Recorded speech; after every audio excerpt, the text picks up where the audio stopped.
History every day across. Can you read it for me? Well, how do you say this one? Latina. Hi, everybody. Happy Friday. It is Talia. We are here at 91.3 FM WBNY. It's Talia. This is Talia Talks. It's a Friday morning, and I have somebody calling who is an amazing advocate. We're going to get right into the questions. You already know the vibes. Black and brown business, black and brown leaders for the win. We are here at Buffalo State University. Stop playing with us. We are a university now. And it's Friday. You already know the vibes. Will, you want to say hi? Hey, hello everybody. Welcome to Talia Talks. We're excited to have y'all this morning. Is my guest there, Your guest is here. sir? Yeah, Hi, how are you today? I'm doing good. How are you all? Good. I'm so excited that you could call in. Now, if you have listened to my show, you know that I'm so excited to lift you up. You are calling in. Let them know where you're calling in from. I'm definitely calling in from Lexington, Kentucky. He's definitely calling in from Lexington, Kentucky. Stop playing with us. We have people calling in from all across the nation. This is exciting. This man is famous. He was in Vogue. Stop playing with the homie. Like, that's a real thing. We're going to talk about that. We're going to talk about all your multiple talents. So why don't you introduce yourself, tell everybody what organization you're from, and we'll just get right into the questions. Well, I appreciate you for that nice introduction. For those who really don't know me, I go by the name of Philip Minga. I'm originally from Democratic Republic of Congo, and I am the founder and the director of a Box2Box Academy, which is a 501(c) nonprofit organization whose mission is to uplift the Lexington youth community through sports, positive experience, and leadership development.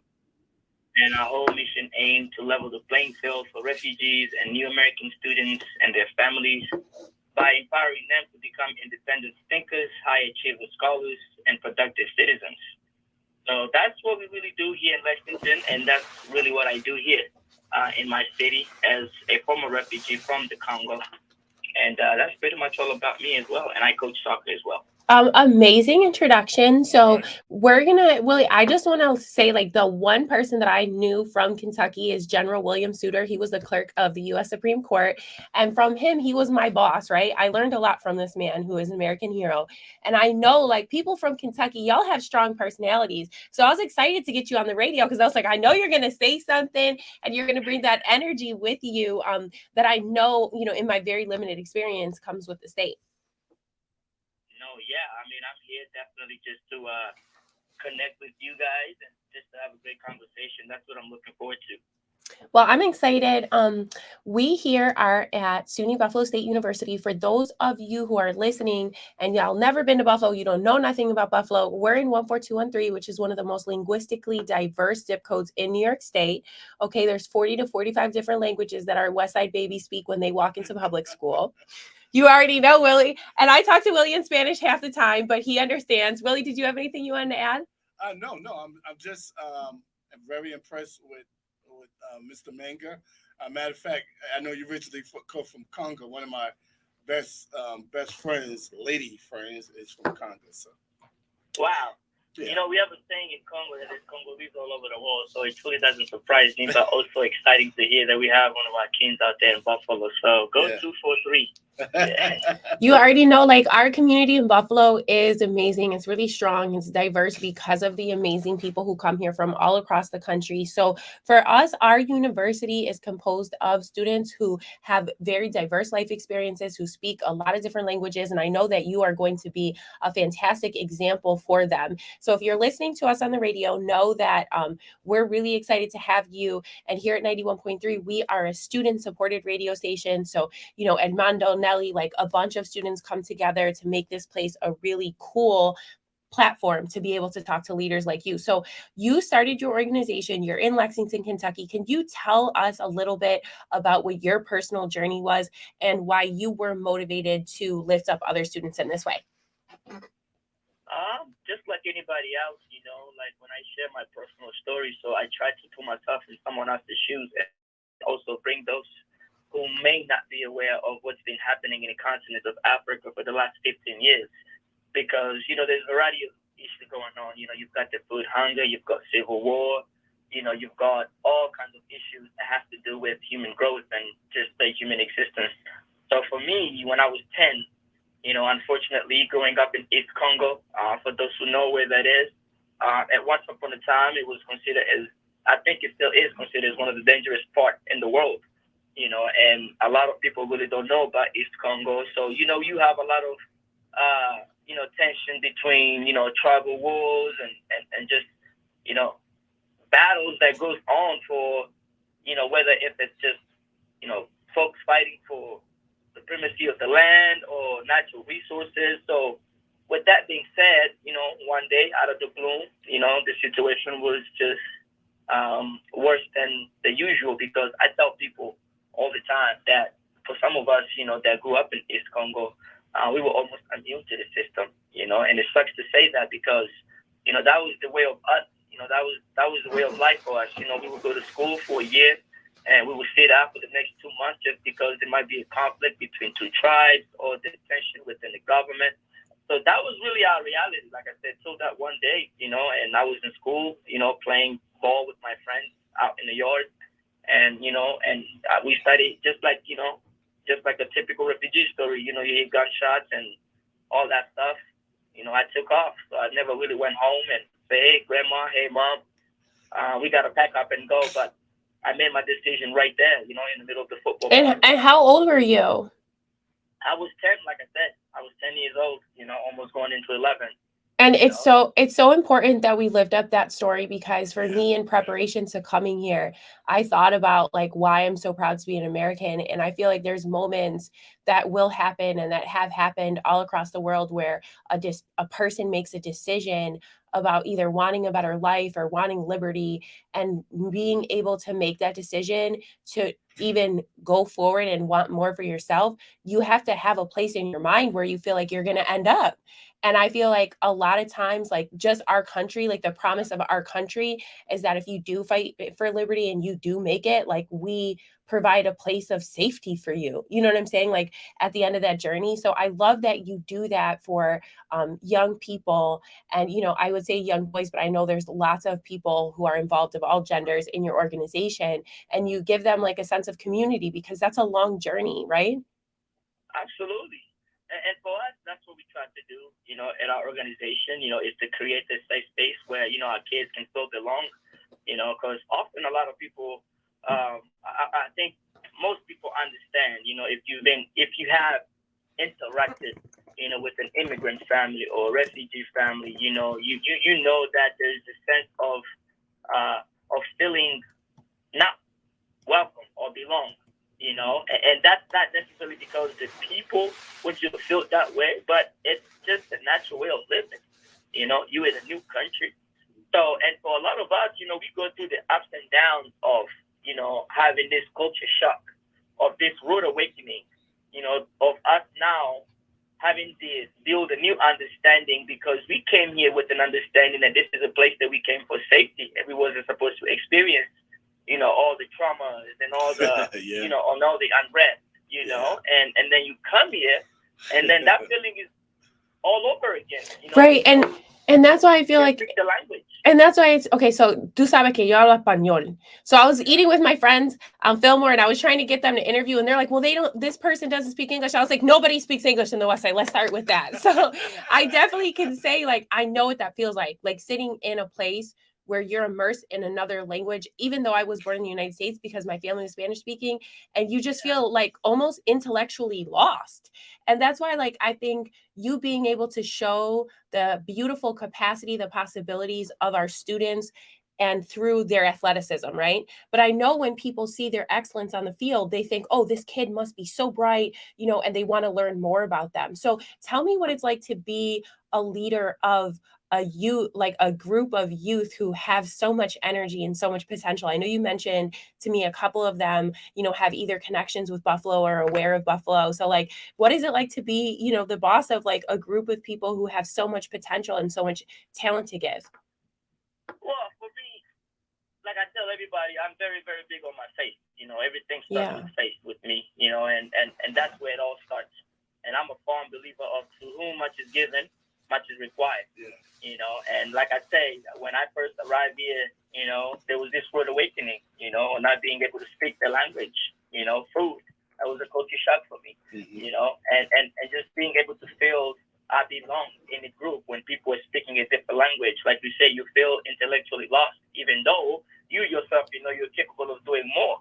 But there are limits to your potential, So I give thanks those who welcomed me and my family here, and those who definitely were invested in us, because that's where it starts. Did you find a church home when you came to the United States? Like, I know that you talked about there was a woman, because, for background, for those of you who are just listening to us today, like, we met in person. I literally like interviewed you for a straight hour, and then I was like, I'm going to interview you. And you were like, what was this? Like, what are you talking about? And I was like, no, on the radio. Because like, I want people to hear this story. So I know you shared with me, if you feel comfortable sharing with everyone, that there was one person in your life who felt like really was that kind of like turning point for you.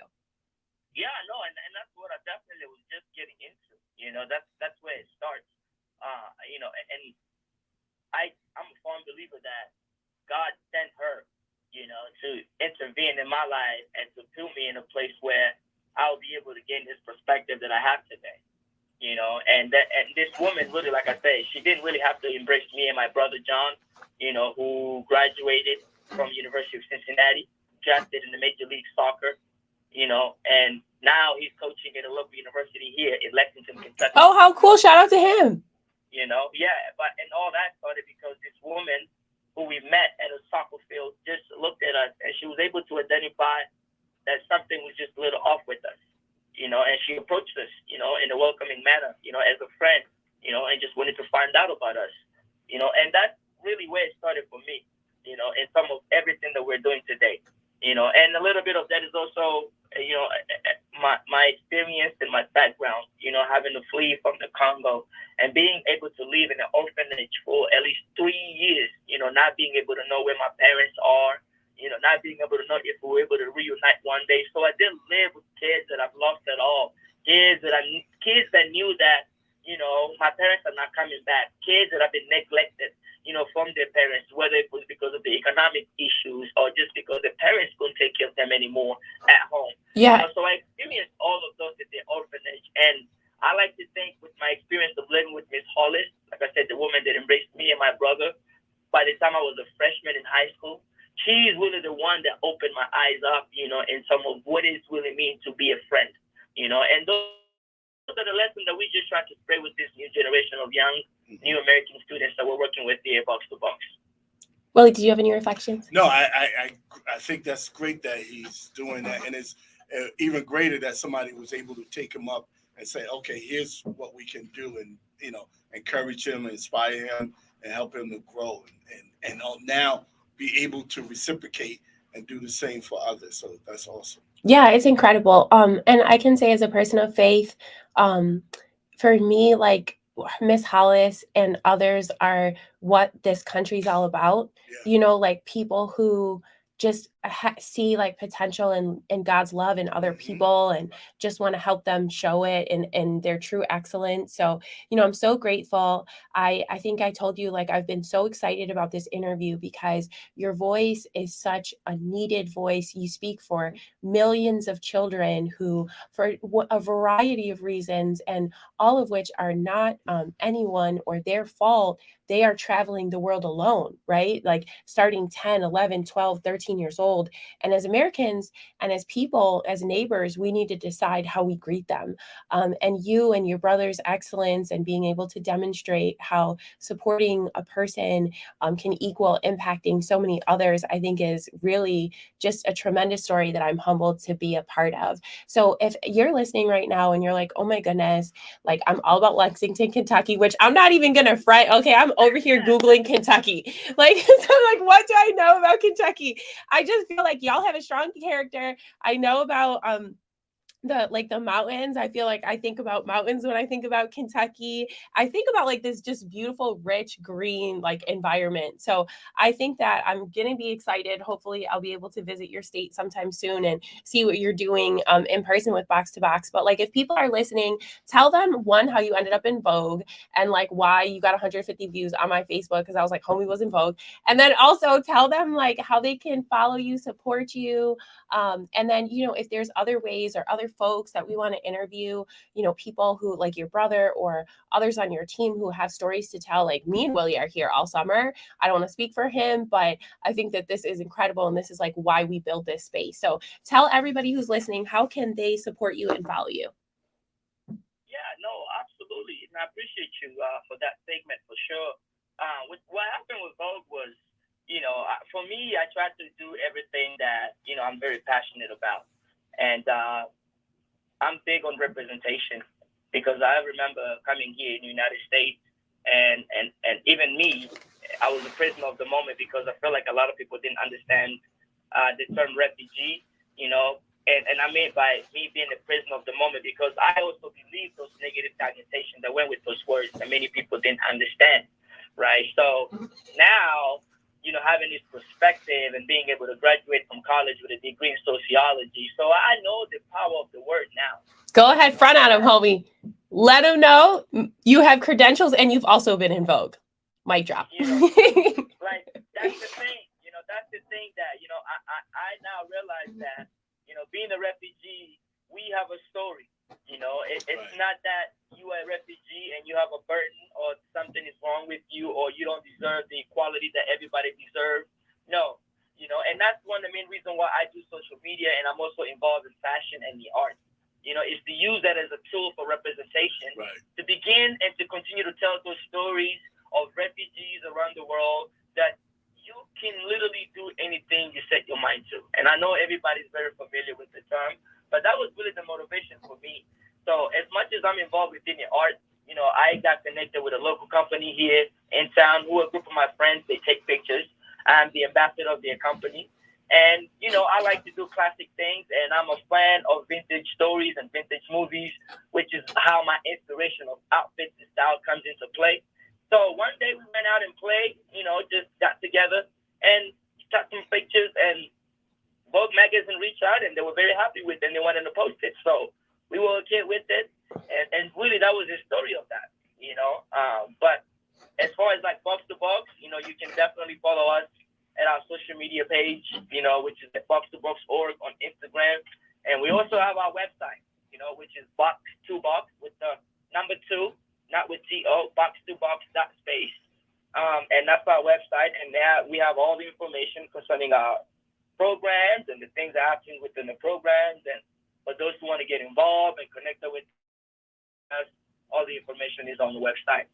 Okay, so like that's incredible. And I know that like you, because you're an excellent person, but like, like being in Vogue and being here on the radio and just being in so many different places, I think is kind of like what you were destined to do. And Willie, like, because I'm for the drama and because it's like a new chapter in my interviewing, I guess, like portfolio or life, I was like, I'm going to pick one song per interview. And I remember when you and I met in person, we connected a lot around faith because faith, that is something that's super important to me. It was my grandmother's motivator when she writes, my grandmother marched with Martin Luther King with her church, right? With her church, Willie, they picked her up. Willie's heard this story a million times. He's like, I could tell it.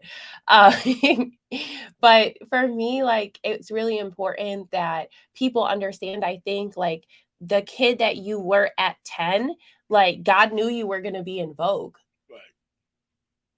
Like, I can't disagree with you. You know what I mean? Like, God knew you were going to be here on the radio representing hundreds of thousands of millions of kids who are hoping that somebody's going to take a chance on them and think that their excellence is going to be good enough for them to stay or be included, or just have someone be like, hey, you want a free hot dog? Because I was on the block yesterday on 10th Street screaming, we got free hot dogs. And I think that, right?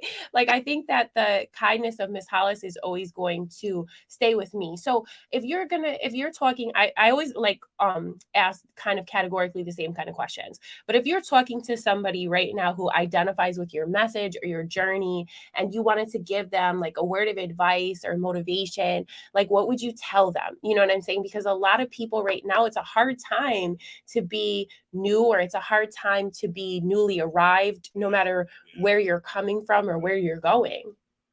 Yeah, I appreciate you for that question because that means a lot to me, and I think that's also the fundamental aspect of our program. And also my core belief as a person, and also one of my core values of life. And I tell people this from my personal experience. If anyone is out there that is willing to get in contact with a new arrival or a new American student or a refugee, I tell them the best thing for you can do for them is to be a friend. The friendship is going to take you and them along the way, because that friendship is what's going to introduce them to the new systems that they have not been introduced with, compared to you just showing up maybe with a meal, which may be okay. You can feed a family for a day, and they will go on and survive on that. But your friendship will live on forever, and if it's a true honor friendship, you can literally change lives around you, but for also those who are to come. Because then it becomes a domino effect, just like myself is. It is that friendship, that love that is Hollis and a whole family extended to me and my family. It's what we truly trying to give back to this new generation of new American students. Like I say, Box2Box is a lifestyle to us. We don't really look at it as an organization. We just have to go by that because that's what it is required by the law, by the rule of land. So us is a lifestyle. And with that being said, is friendship, is what really is the seed of everything. And I just want to say, like, my friends are listening. So I went to UB Law, and even though I'm not practicing and I'm not an attorney, I met amazing people there who will be in my life for the rest of my life. And one of my friends who's in Rochester has a message for you, Jamila, and she says, "You are so beautiful. Your perseverance on leaving your home and making a new one is so dope." We also have some of my friends who are, active attorneys who are taking some time to listen to you. And Jamila sending you lots of love from Rochester through Buffalo to Kentucky. You already know the vibes. Jamila is so I definitely just want to say, like, your voice and your message, I'm just grateful to have here in our space. And I think that the friendship that you're talking about is also part and parcel to how I feel. And, everyone interprets their faith differently, but what I feel, Christianity, spirituality, the creator asks of us, right? And that's the way that we honor our brothers and sisters and people who are along with us on this life journey. So thank you for that. And like you said, being someone's authentic friend sometimes is awkward. I know that when I was listening to you, I was like, okay, where do I interrupt? Because, like, I have ADHD and I'm a bad listener. But I think one of the things that, like, I want to tell people too is, like, help people understand, like, in those spaces where they're like, oh, I don't know if I'm going to say the right thing, or I don't want to offend someone. Like, what is a better thing to say? Or how do you approach that? Because I think for me, some of why people are hesitant to communicate is language, I feel like, a lot. Absolutely. And I would say this. It's never easy, to try to communicate with, especially with someone who you definitely know they won't be able to understand anything you're trying to tell them. But I will definitely urge and encourage those who are looking forward to getting contact, with someone who they know who is in need of help. I will say just be patient with them. Patience goes along the way. Yeah.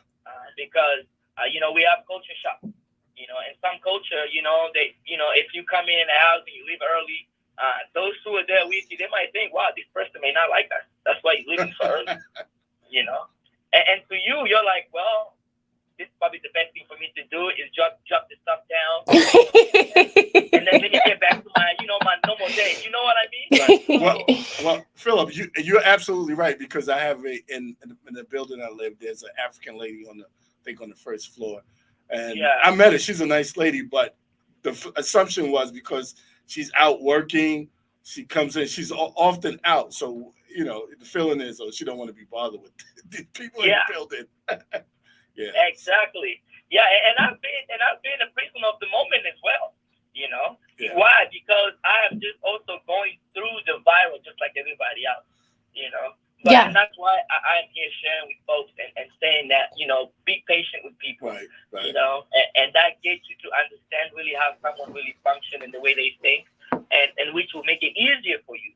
In some of you really building that relationship that would allow you all to take it to the next step.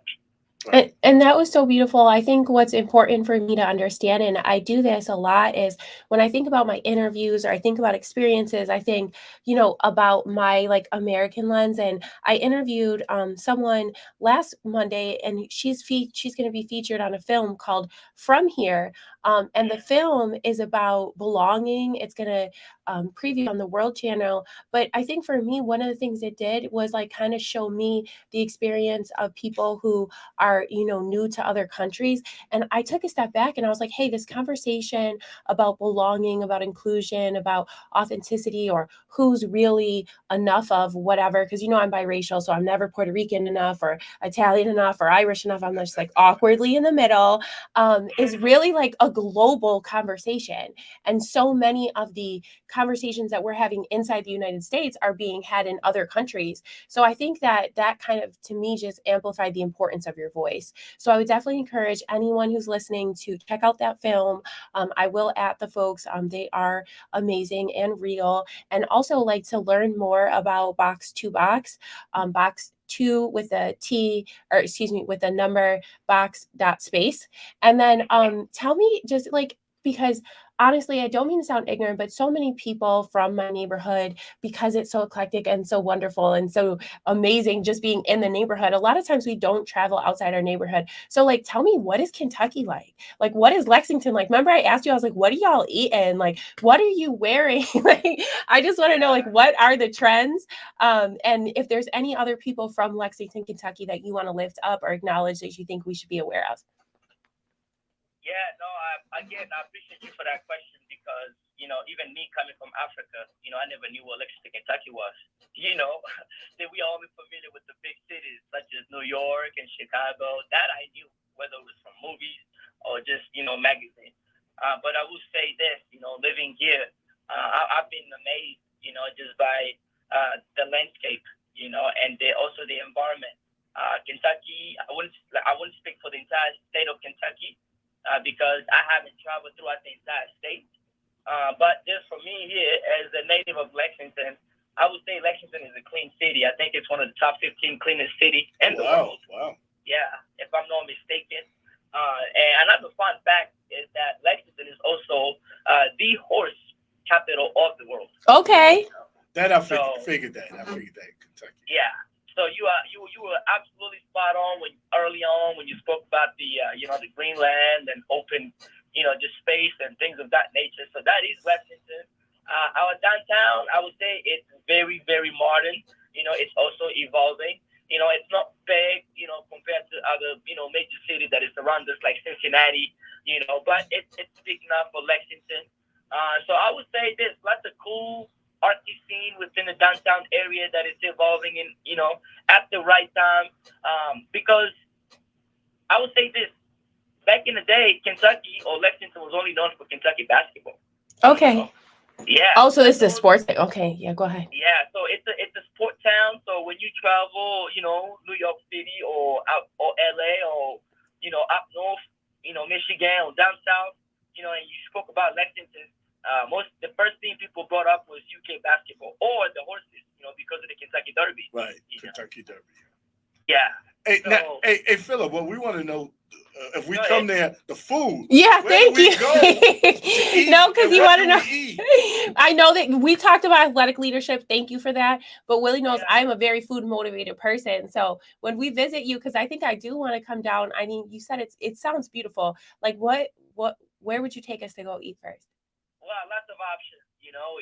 I like to say us being in the middle, so we have a little bit of that southern flavor that we benefit from the south. And then you got that East Coast flow that just flow from the East Coast. That brings that Chicago Midwest flavor also in, and that's Lexington really. Like we're in the middle, and we just have a like the top of the cream from everywhere. That sounds fun. Yeah, and you've got the Hispanic. You got the Hispanic community here, and you've got the African community that is also emerging, especially here in Lexington. Like the Swahili community is becoming one of the largest populations.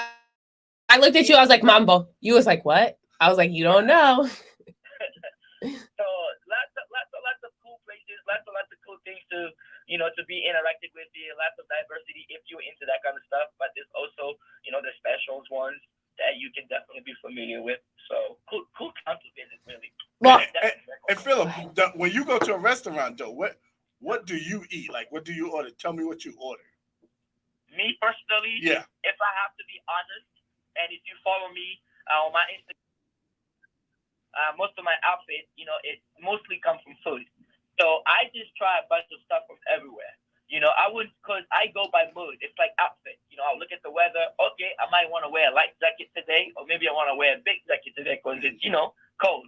So that's how I go with okay, food. so what's your favorite meal from home? Like, what was your favorite thing your mom made you? I would say international. I like rice. So anything to do with rice, Me I'm too. all in. We all knew that was going to be a good answer too. for the Puerto Rican. Me He too. was like, this is going to be a good answer. Arroz tu sabe. Rice and beans, baby. Yeah, anything with rice. That's what I'm saying. Anything with rice involved, because you have Mediterranean, you've got the Hispanic food that is involved with rice. You got Asian food that's involved with rice. Yeah. And you've got some other European dishes that is also involved with rice. So that's kind of like how I go about it. Just like whatever rice flavor I'm feeling the best throughout the week, I go with.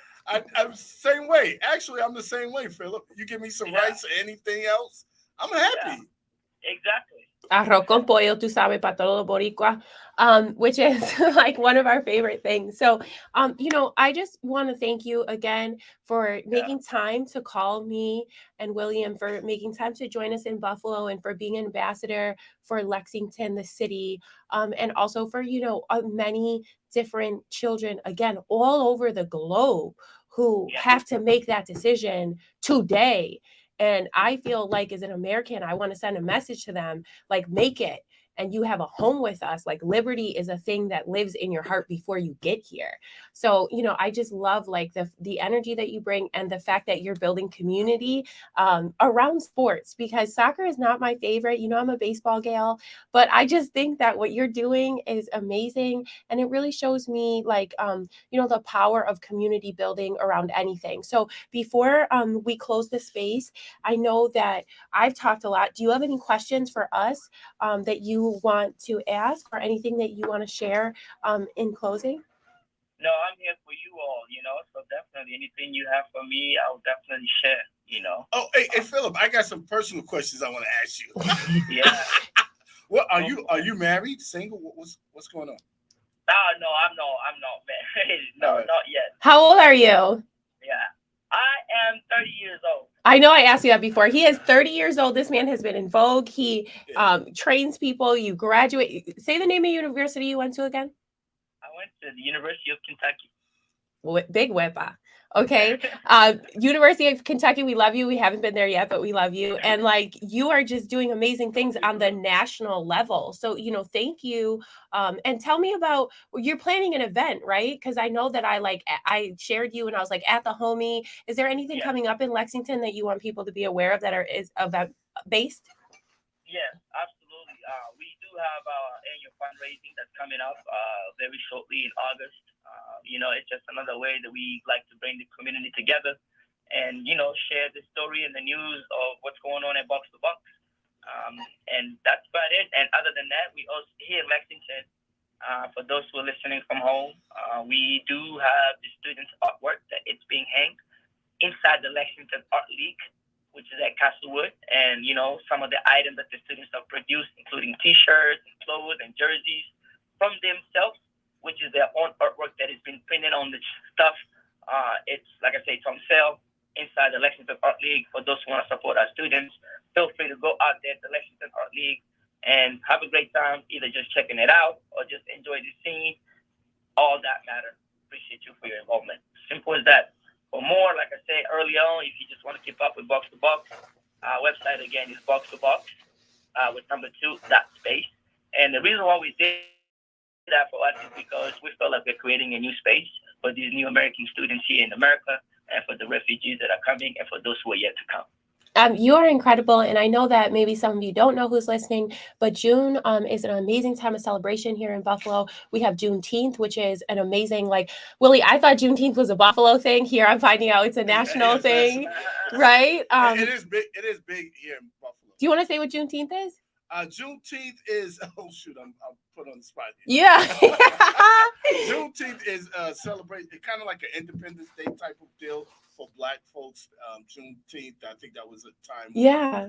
there was some kind of freedom for African Americans. So we celebrate that. We Yes, do and marches and we have a big yeah, parade. parade. Yeah. And our community just gets really excited. It was very distinctly Buffalo celebration because we're very close to Canada, and our community has always been part of the abolitionist conversation. But also, June is World Refugee Day, has World Refugee Day in it. So like it's going up in June. And I think for me, it's just a time of celebration for so many different types and people of the American culture, like about freedom. So thank you for like coming and for sharing your story. I know that's, emotional, and, you're very vulnerable to share everything that you lived through. Thank you for sharing Miss Hollis's story. That impacted me when you shared it the first time. And thank you for sharing it on the radio. And thank you for your work, because I think for me, like I always tell people, if the history of Puerto Rico was different, I could have found myself being someone who entered into the country a similar way. And, I just see a lot of myself in you and in the children that you're advocating for. So thank you so much for doing that. No, for me, all glory to God, because without Him and putting me through all these experiences that He has allowed me to experience, I wouldn't be the individual that I am today. And like I said early on, I just want to do His will and make sure that I honor Him in ways that He has honored me with the gift that He has given me. And that's what it comes down to for me, really, trusting in Him and His plan that He has for me, and the rest is history. All right, y'all. So with that, we're going to close, and we're just going to say faith is alive in your life, and your Creator has you on a path. So just trust it. Can I make a plug? Yes, of course. Talia. Yes. Thank you, Philip, for coming on. Very inspirational. I'm sure there's going to be other refugees or people from your country, even any foreigners coming in this country. They're going to be inspired by your story. So thank you, and keep doing what you're doing. Now, for my plug, guys, I want to say, and Talia, if you could make this, it'll be great, because I think. Is it Levi the film? No. Okay. Wednesday, May 31st, 2023. At Varsity Theater, 3165 Bailey Avenue, 6 p.m. to 7 a.m. It's going to be a business network series. So you're going to have a lot of big wigs, people trying to get stuff done here in our community. So it's May 31st. It's called Don't Waste My Time. It's cool. May 2023 Business Network series. Yeah, no, I'm excited. And Philip, I don't know if you know, but like so much of our regeneration, rejuvenation in the city of Buffalo economically has been by new Americans or businesses from Black and brown folks. So, thank you for sharing that, Willie. It's really exciting. And I just want to say, like, for those of you who maybe are coming in at the tail end of our interview, we're at 91.3 FM WBNY here at Buffalo State University. Our university is centered on service, and we're just really excited to interview you and learn about Box2Box, because your service demonstrates what some of the values are of our university. I just want to acknowledge you as an American hero and say thank you for everything that you're doing for everybody who loves soccer, because I'm a baseball person, but soccer is the thing now. So thank you for your advocacy there. Thank you. I appreciate you all for having me. Like I say, all glory to God, and I wish you all the best. Thanks so much. We'll talk to you soon, okay? Thank you all. All right, take care, Philip. Thank you, sir. Have a good one.